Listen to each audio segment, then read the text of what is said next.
할렐루야. 자, 이 시간에는 성자론에 대해서 말씀하겠습니다. 자, 기독교의 인식관을 보면, 기성의 인식관을 보면 예수님은 곧 성자 이렇게 이야기하고 있습니다. 그리고 성자는 곧 하나님 이렇게까지 연결되어 있죠. 빌립보서 3장 8절에 보면 내 주 그리스도 예수를 아는 지식이 가장 고상함을 인함이라 했는데, 기독교 교리 중에 가장 난해한 것이 예수 그리스도는 사람인가 신인가 하는 것이죠. 그래서 313년도에 기독교가 공인이 된 이후로 325년에 니케아 공의회에서 이제 그 교리에 대한 의논을 하게 되고, 그때도 역시 대두되었던 것이 삼위일체에 대한 개념, 그리고 예수님은 사람인가 신인가 하는 개념이 대두가 되었는데요. 그 이후로도 계속 이러한 논쟁이 계속되면서 자꾸 정립이 되어 갑니다. 그리고 그러다가 451년에 터키 칼케돈 공의회에서 이제 종결적인 선언을 하게 됩니다. 예수는 사람인가 신인가, 이 부분에 대해서 예수 그리스도는 완전한 하나님이자 완전한 인간이다 이렇게 선언을 하는 거예요. 아니, 신이냐 인간이냐 이것을 규정하기 위해서 모였는데 이게 뭐냐 도대체. 완전한 하나님이요 완전한 인간이다, 완전한 하나님인 동시에 완전한 인간이다, 이게 무슨 말이냐는 거죠. 그래서 그러다 보니까 이 교리는 타락한 인간으로서는 절대로 이해할 수 없으니 무조건 믿어라, 이것을 평가하고 판단할 자격이 없다, 그런 수준이 안 된다, 우린 죄악에 물들어 있기 때문에 이것은 무조건 믿으라고 하는 것도 그냥 감지덕지할 일이야, 이렇게 못 박아 버렸죠. 그러나 때가 되면 모든 것이 밝혀집니다. 마태복음 16장 25절의 말씀처럼 이것을 비사로 너희에게 일렀거니와 때가 이르면 다시 비사로 너희에게 이르지 않고 아버지에 대한 것을 밝히 이르리라 말씀을 하셨죠. 자, 그래서 오늘은 성자에 대해서 이야기하는데, 성자는 어떤 분인가?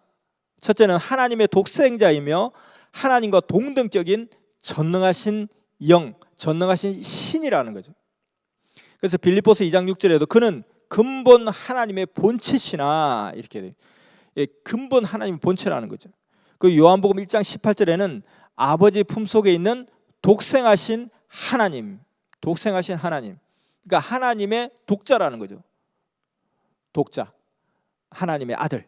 히브리서 1장 3절에 보면 하나님의 영광의 광채시요 그 본체의 형상이시라 지극히 크신 이의 우편에 앉으셨느니라, 그렇게 되어 있습니다. 그래서 이 성자는 인간의 육체에서 난 영이 아니라 하늘에서 스스로 존재하는 삼위 하나님의 전능하신 영체라는 것입니다. 그래서 인간의 영은 삼위일체의 위치에 못 간다는 거죠. 인간의 영은 육신을 쓰고 육신의 존재로서 이 땅에 태어난 것이고, 이 삼위일체에 해당되는 이 성자는 원래부터 전능하신 신이라는 것입니다. 그런데 이 성자는 어떻게 역사를 펼치는가 하면, 사람의 마음과 정신과 이 영은 자기 육신을 통해서 말하고 행하잖아요. 몸을 움직여서 마음이 원하던 것을, 그 영이 원하는 것을 실행하잖아요, 몸으로. 그래서 성자는 영이시기 때문에 이와 같이 세상에 나타날 때는 구원의 역사를 감당하는 신이라고 했잖아요. 근데 사람을 쓰고서 나타난다는 거예요.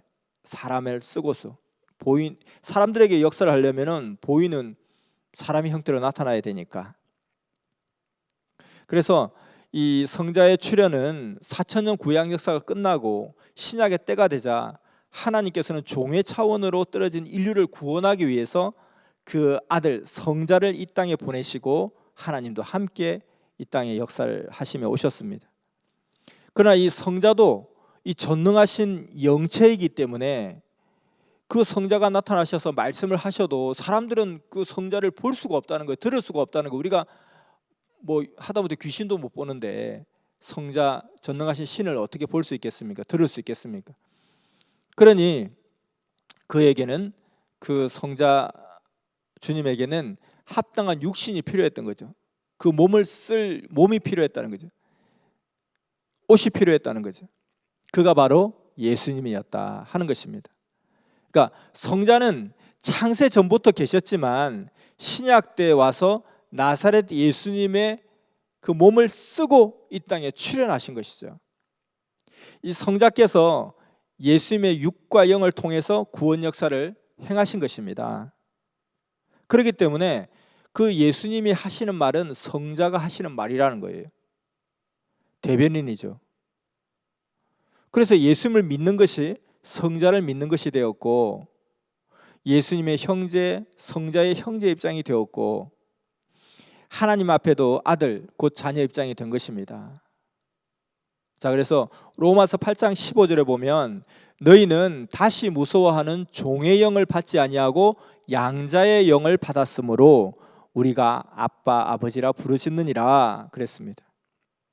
성자가 예수님의 육신을 쓰고 나타났기 때문에 예수님은 사람이지만 성자의 권세를 가지고 보통 사람이 할 수 없는 엄청난 일을 하셨고, 또 성자의 몸이라 할지라도 예수님 자체는 그냥 인간의 몸이기 때문에 힘없이 군병에게도 당하신다는 거예요. 자, 그래서 예수님과 성자를 딱 구분할 수 있어야 된다는 거예요. 이게 굉장히 우리가 그동안 계속 이것이 입력이 되어 있다 보니까 예수님과 성자를 떼기가 참 어려운 거예요. 근데 예수님은 실존 인물이잖아요. 2000년 전에 이 땅에 태어났던, 아기로 태어났던 실존 인물이고, 그 엄마, 아빠 그리고 형제들이 있는 실존 인물이잖아요. 그런데 실제로 그 속에서 또 성자가 그의 몸을 쓰고 역사하셨단 말이죠. 그래서 어떻게 보면은 예수라는 그 이름은 성자의 이 땅에서의 이름이다, 이렇게 구분하면 될 것 같아요. 그러니까 예수님과 성자는 다른 존재다. 성자는 신이시고 예수님은 사람이시고, 그 신이 예수님에게 찾아와서 임해서 일체되어서 행했다는 것입니다. 그래서 예수님과 성자가 다르다는 성경에 많은 근거가 있죠. 첫 번째는 디모데전서 2장 5절에 보면 하나님은 한 분이시요 또 하나님과 사람 사이의 중보도 한 분이시니 곧 사람이신 그리스도 예수라. 그리스도 예수는 사람이라는 거예요. 사람의 정의는, 사람은 무엇을, 어떤 존재를 사람이라 하느냐? 데살로니가전서 5장 23절에 영과 혼과 육을 가진 존재를 사람이라고 하는 거예요. 그런데 성자는 전능하신 신이고 영이시기 때문에 육신이 없다는 거죠. 그래서 그 육신으로 삼은 존재가 바로 예수님이라는 사람이었다는 것입니다. 자, 그래서 요한복음 3장 16절에 하나님이 세상을 이처럼 사랑하사 독생자를 주셨으니, 그 독생자는 누구를 이야기하느냐? 결국 그 독생자는 성자를 이야기한다는 거예요. 그리고 마태복음 13장 55절에 이는 목수의 아들이 아니냐? 그 모친은 마리아, 그 형제들은 야고보, 요셉, 시몬, 유다라, 이렇게 이야기하죠. 이는 바로 예수님을 이야기하는 거죠. 사람이신 예수님. 그래서 메시아는 사람이 메시아가 되는 거죠. 사자의 왕은 사자가 될 것이고, 호랑이의 왕은 호랑이가 된다는 거예요. 개미의 왕은 개미가 될 것이고, 미국의 왕은 미국 사람이 될 것이고, 한국의 왕은 한국 사람이 될 것이고, 이와 같이 정말 독생자, 하나님의 독생자 그 성자와, 그리고 저가 목수의 아들 아니냐? 저가 아버지는 목수고 저 엄마는 마리아고 그 형제들은 야고보, 요셉, 시몬, 유다 아니냐? 이 존재는 바로 사람이신 예수님을 이야기하는 거예요. 근데 사람들이 성자와 예수님을 구분하지를 못했다는 거예요.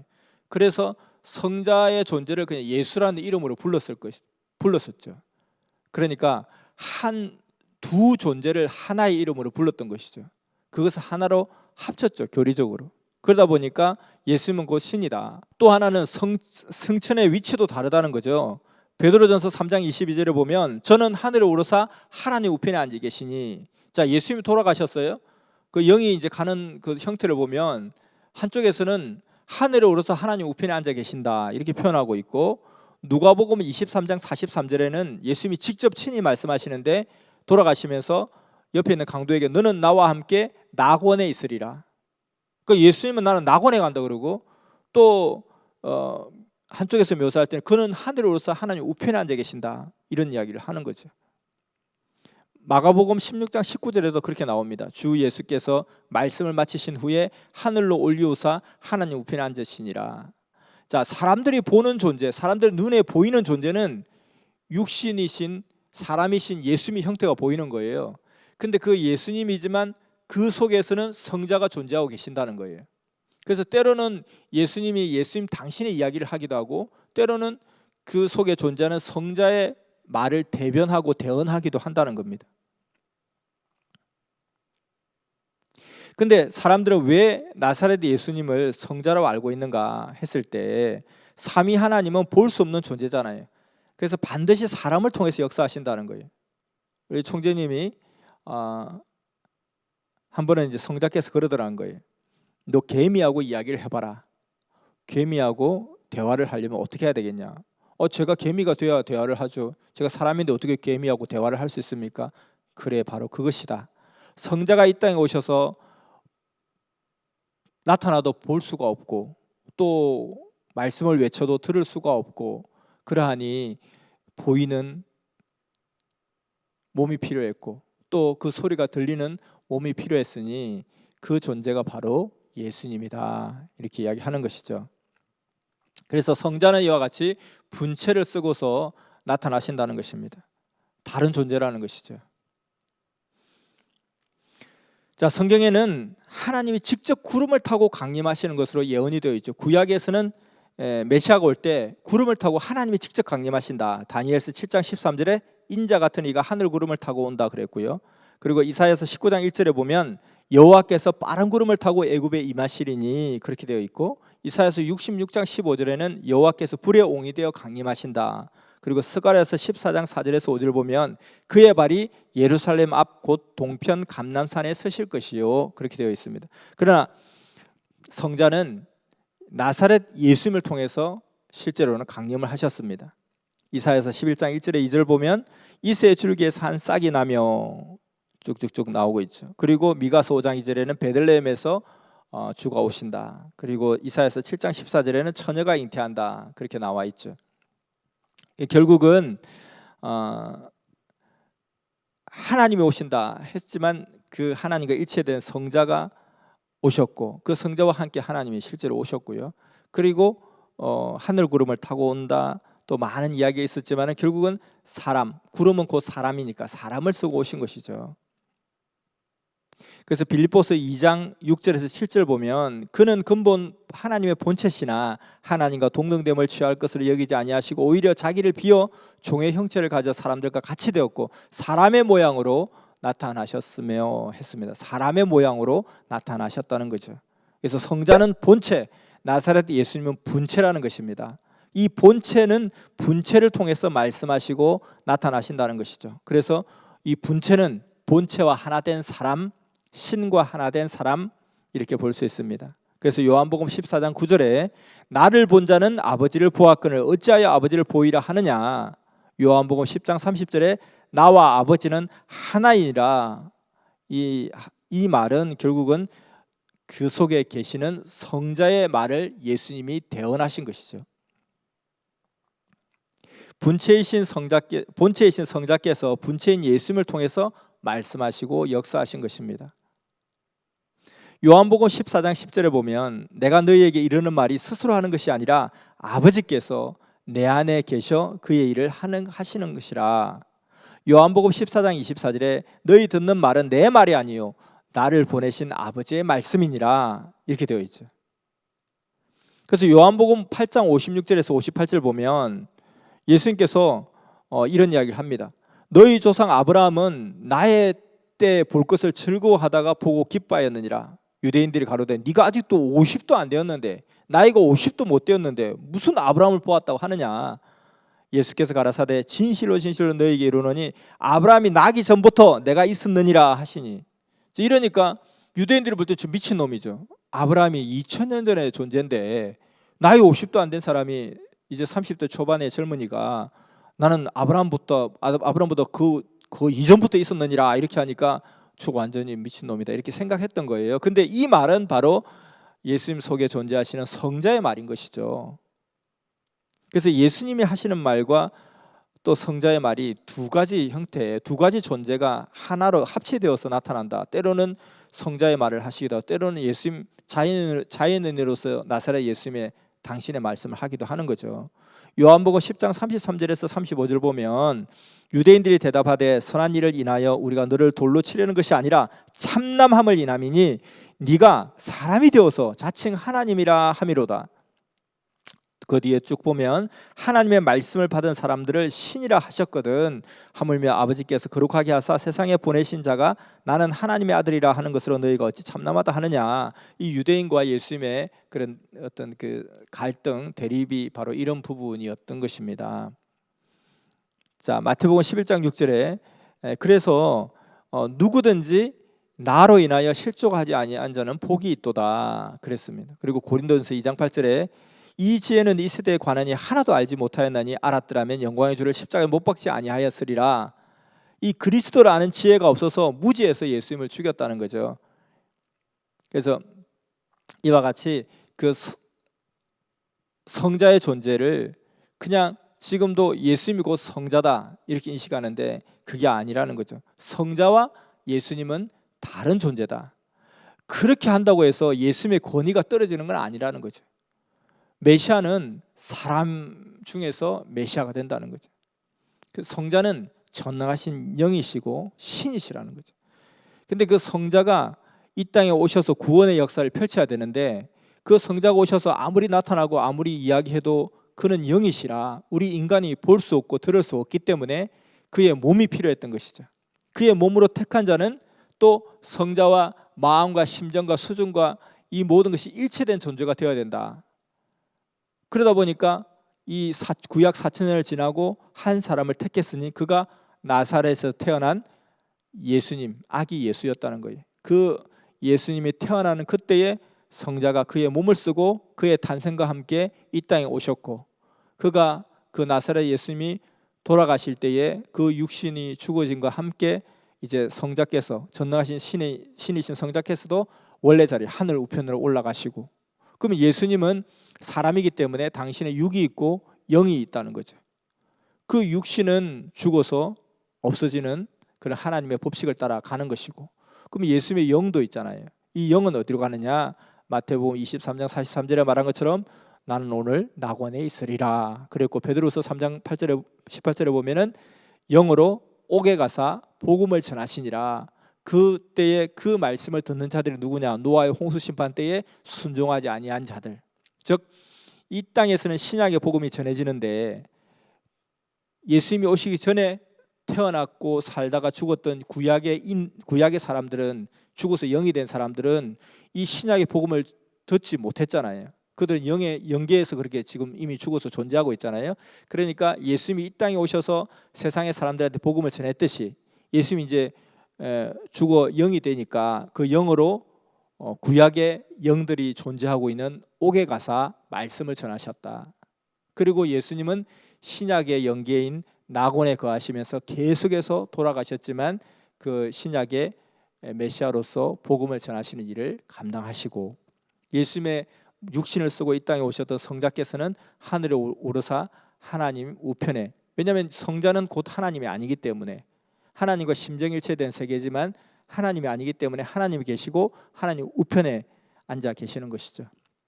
자 이렇게 하니까 모든 것이 다 정리가 다 되는 것이죠. 그전에는 예수님은 곧 하나님이다.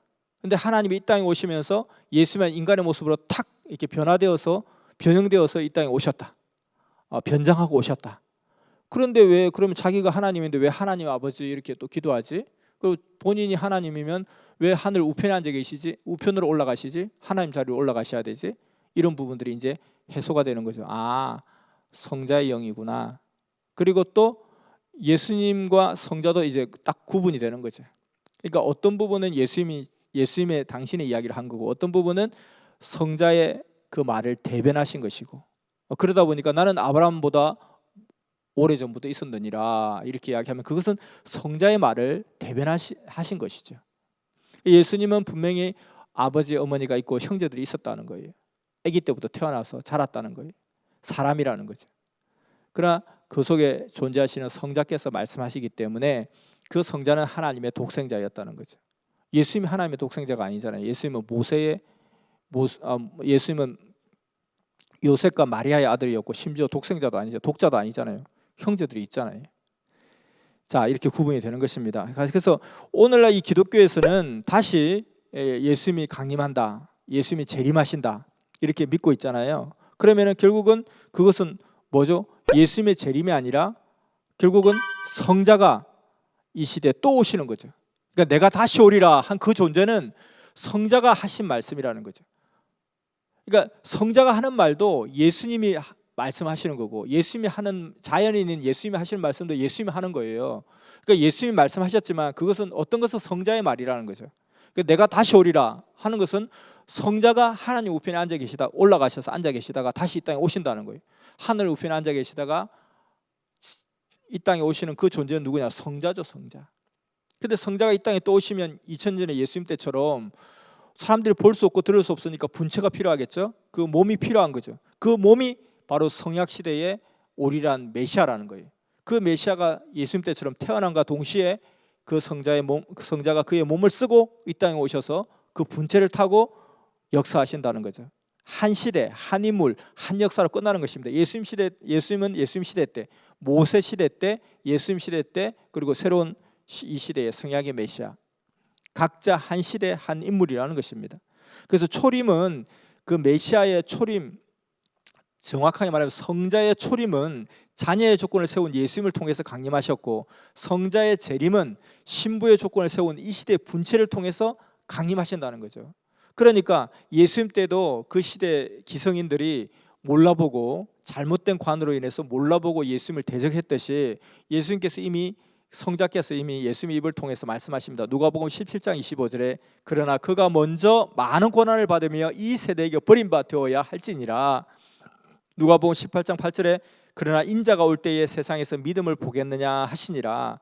결국은 성자가 다시 오실 때에도, 재림 때에도 또 이 시대의 무지한 자들이 또 대적할 수가 있다는 것입니다. 구약시대 유대인들은 하나님이 직접 강림하신다 이렇게 생각했는데 성자가 강림하셨고, 그 성자가 강림하셨다는 것은 곧 하나님이 강림하신 것이 맞지만, 사실 그들이 생각하는 출현 양식대로 하나님의 눈에 보이게 오는 것이 아니라 사람을 통해서 오셔서, 하나님은 보이지 않지만 그들이 보고 듣고 말하고 대할 수 있는 사람을 통해서 그 하나님의 메시지를 들었다는 것입니다. 그와 이와 같이 우리가 성자를 어떻게 알아볼 수 있느냐, 그 성자의 재림을 어떻게 알아볼 수 있느냐, 그가 메시아인 것을 어떻게 알아볼 수 있느냐, 이것은 오직 그의 말씀밖에 없습니다. 요한복음 17장 8절에 나는 아버지께서 내게 주신 말씀들을 저희에게 주었사오며 저희는 이것을 받고 내가 아버지께로부터 나온 줄을 참으로 아오며 이랬습니다.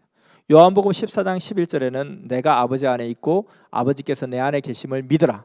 그렇지 못하겠거든 행하는 그 일을 인하여 나를 믿으라. 그래서 그의 말씀과 그 말씀대로 행하는 그 행함을 보고 메시아인 것을 판별할 수 있다는 것입니다.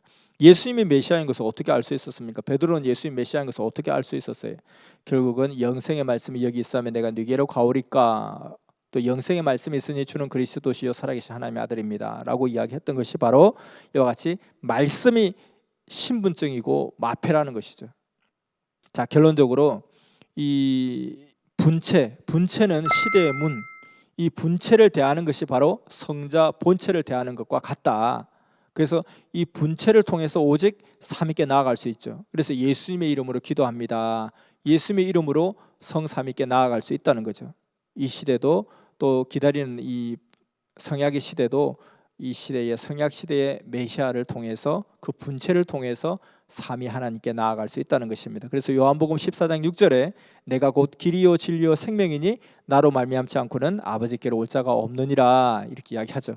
그래서 오직 성자와 분체, 그의 분체만이 죄 사함과 구원과 휴거의 역사를 이룰 수가 있다는 것입니다. 그리고 이 성자는 오직 그 성자가 쓰신 그 육신된 그 메시아는 오직 말씀을 통해서만 알아보고 만날 수 있다. 그래서 이 성자의 인봉을 통해서 신랑이 누구인지 정확하게 알고 온전하게 맞이하면서 신부의 역사를 완성하는 혼인잔치 역사를 이루어야 된다는 것입니다. 자, 이런 것을 통해서 이 성자론을 매듭 지을 수 있을 것 같습니다.